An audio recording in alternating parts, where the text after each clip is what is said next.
আসসালামু আলাইকুম। বিডি নিউজে আপনাদেরকে স্বাগতম। সংবাদের শুরুতেই শিরোনাম, পরে বিস্তারিত। ইরান যুক্তরাষ্ট্র উত্তেজনা, খামেনির পাল্টা হুমকি।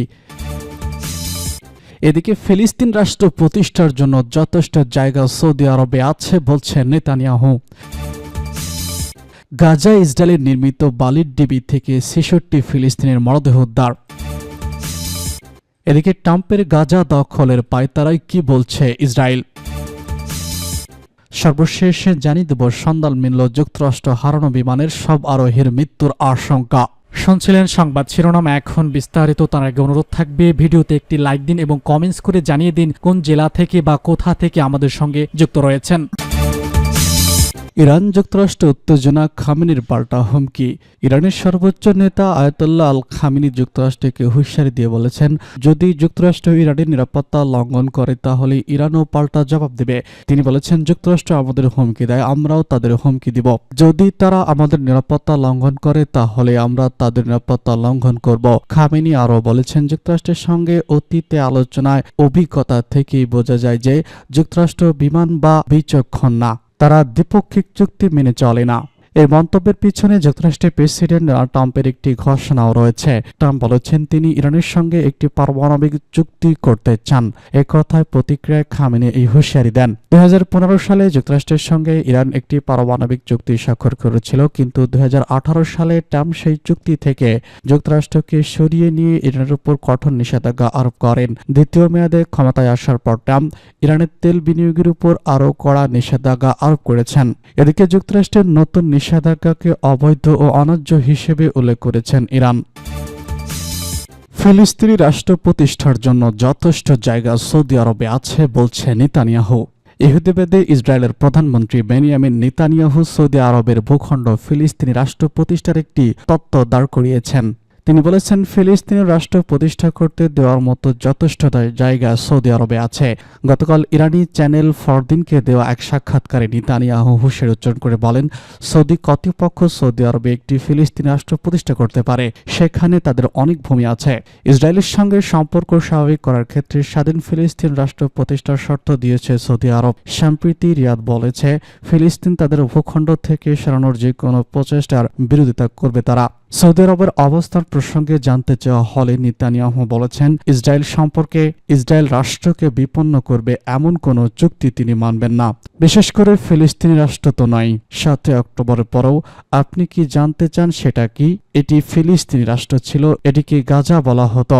হামাসের নেতৃত্বে গাজা ছিল একটি ফিলিস্তিনি রাষ্ট্র, এবং দেখুন আমরা কি পেয়েছি।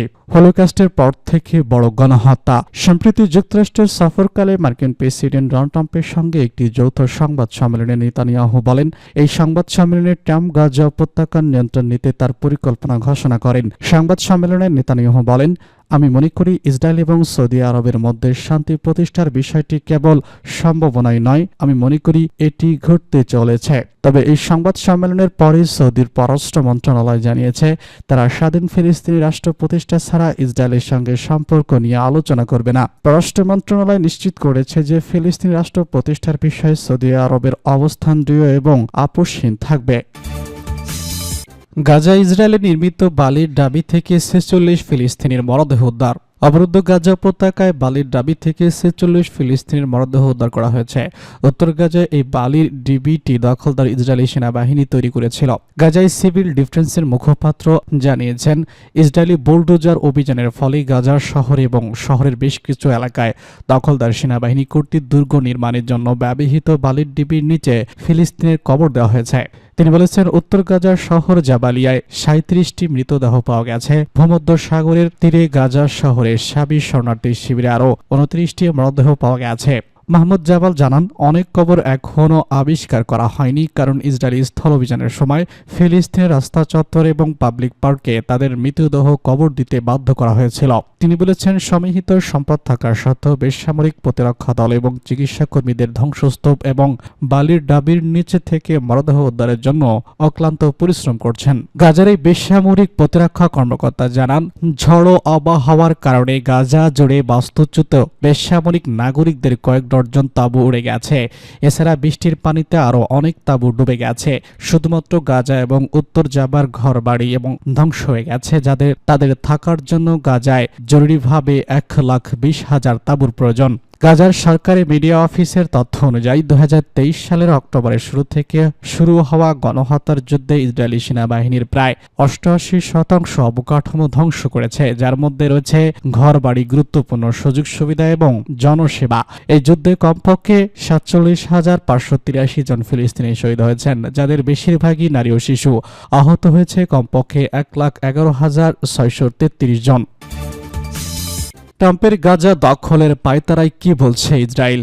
মার্কিন প্রেসিডেন্ট ডোনাল্ড ট্রাম্পের গাজা উপত্যকা দখল করা এবং সেখানে বসবাসকারী সব মানুষকে সরিয়ে নেওয়ার বিতর্কিত প্রস্তাবের কয়েকদিন পর এই নিয়ে মুখ খুলতে শুরু করেছে ইসরায়েলের নেতারা। বৃহস্পতিবার ইসরায়েলের প্রধানমন্ত্রী বেনিয়ামিন নেতানিয়াহু, ইসরায়েলি প্রতিরক্ষামন্ত্রী ইসরায়েল কাটজ এ নিয়ে কথা বলেন। তারা বলেন, ট্রাম্পের প্রতি সমর্থন ব্যক্ত করেছেন খবর দ্য টাইম অফ ইসরায়েল ও দ্য গার্ডিয়ান পোস্টের। ইসরায়েলের প্রধানমন্ত্রী বেনিয়ামিন নেতানিয়াহু বলেছেন, গাজা উপত্যকা থেকে ফিলিস্তিনিদের স্থানান্তরের জন্য মার্কিন প্রেসিডেন্ট ডোনাল্ড ট্রাম্পের প্রস্তাব সতর্কবার্তা সহকারে শোনার যোগ্য।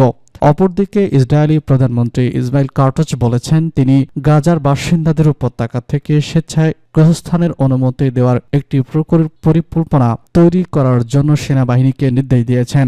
কাটজ এক বিবৃতিতে বলেছেন, আমি প্রেসিডেন্ট ট্রাম্পের সাহসী পরিকল্পনাকে স্বাগত জানাই, যা গাজার জনসংখ্যার একটি বৃহৎ অংশকে বিশ্বের বিভিন্ন স্থানে স্থানান্তরিত করার পরিস্থিতি সৃষ্টি করবে। তিনি বলেছেন, ইসরায়েলি পরিকল্পনা অনুসারে গাজার বাসিন্দারা যে কোনো দেশে যেতে পারে, যে দেশ তাদের গ্রহণ করতে ইচ্ছুক সেখানে স্থলপথে অথবা সমুদ্র ও আকাশপথে গ্রহান্তরের জন্য বিশেষ ব্যবস্থার মাধ্যমে যেতে পারেন। 2023 সালের অক্টোবরে যুদ্ধ শুরু হওয়ার পর থেকে গাজার ফিলিস্তিনিরা বেশিরভাগই উপত্যকা ছেড়ে যেতে পারেনি, সীমিত পর্যায়ে চিকিৎসার জন্য স্থানান্তরের কিছু ব্যতিক্রম ছাড়া। স্পেন, আয়ারল্যান্ড ও নরওয়ের কথা উল্লেখ করে কাটজ বলেছেন, যারা গাজায় ইসরায়েলের যুদ্ধ পরিচালনার আলোচনা করেছে এবং ট্রাম্পের প্রস্তাবের সঙ্গে সহযোগিতা করতে রাজি হওয়ার সম্ভাবনা কম, ফিলিস্তিনিরা সেসব জায়গায় যেতে পারে। ওয়াশিংটনে হোটেলে ধারণা করা একটি ভিডিওতে নেতানিয়াহু বলেছেন, ট্রাম্প গাজার সম্পর্কে তার ধারণা উত্থাপন করেন। আমি মনে করি এই ধারণাটি সতর্কবার্তা সহকারে শোনা উচিত। বছরের পর বছর ধরে উত্থাপিত অনেক পরিকল্পনার মধ্যে এটি প্রথম মৌলিক ধারণা। গাজা উপত্যকা দখলে মধ্যপ্রাচ্যের মরম স্থান হিসেবে গড়ে তোলার প্রস্তাব দেন ট্রাম্প। তার পরিকল্পনায় ঘোষণার বিশ্বব্যাপী নিন্দার ঝড় বইছে। আগের দিন পরে তিনি আরও একই ধরনের কথা বলছেন। বৃহস্পতিবার ট্রুথ ন্যাশনাল ওয়েব প্ল্যাটফর্মে এমন মন্তব্য করেছেন তিনি বলেন, শুধু শেষে ইসরায়েল গাজা উপত্যকা যুদ্ধ তিনি বলেছেন, যুদ্ধ শেষে ইসরায়েল গাজা উপত্যকা যুক্তরাষ্ট্রের কাছে স্থানান্তর করবে। ফিলিস্তিনিরা ইতিমধ্যে অনেক বিপদে এবং সুন্দর সম্প্রদায় পুনর্বাসিত হয়ে যেতে পারত। সেখানে নতুন এবং আধুনিক বাড়িঘর থাকবে। এটি হলে সেখানে মার্কিন সৈন্যদের প্রয়োজন। সন্ধান মিলল যুক্তরাষ্ট্রের হারানো বিমানের সব আরোহীর মৃত্যুর সংখ্যা। যুক্তরাষ্ট্রের আলাস্কার আকাশে আচমকা হারিয়ে যাওয়া বিমানটির সন্ধান মিলেছে। বিমানটি এক দুর্গ স্থানে বিধ্বস্ত হয়েছে।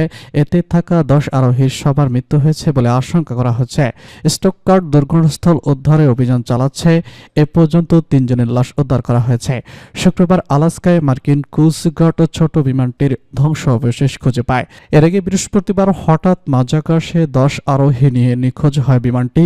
সামাজিক যোগাযোগ মাধ্যম এক্সে স্টকগার্ড জানিয়েছে, আলাস্কার নোম এলাকা থেকে 34 মাইল দক্ষিণ পূর্ব হিমেলের বিমানটি বিধ্বস্ত হয়। সেই ধ্বংস অবশেষ থেকে 3 জনের লাশ উদ্ধার করা সম্ভব হয়েছে। বাকি 7 জন বিমানের ভিতরে রয়েছে বলে ধারণা করা হচ্ছে, কিন্তু বিমানের অবস্থার কারণে বর্তমান তাদের কাছে পৌঁছানো সম্ভব নয়। এই মর্মান্তিক ঘটনায় শিকারের প্রতি আমাদের আন্তরিক সমবেদনা। আবারও বিমান বিপর্যয়। যুক্তরাষ্ট্রে 10 জনকে নিয়ে আলাস্কায় আকাশে আচমকা হারিয়ে গেল বিমান। এখনও তার সন্ধান মেলেনি। বিমানটির খোঁজে তল্লাশি চালানো হচ্ছে। স্থানীয় সময় বৃহস্পতিবার মার্কিন বিমান সংস্থা বেরিং কোয়ার্ডের সেনারা 208টি গ্রিড বিমান আলাস্কার উস্কানি শহর থেকে রওনা দিয়েছিল স্থানীয় সময় বৃহস্পতিবার দুপুর 2:37 বিমানের গন্তব্য ছিল আলাস্কারই নোম শহর। আলাস্কার জন নিরাপত্তা বিভাগ জানিয়েছিল, ছোট আকারের এই বিমানে পাইলট সহ 10 জন নিহত। 10 জন ছিল। বিকেল 4টার দিকে বিমানের সাথে যোগাযোগ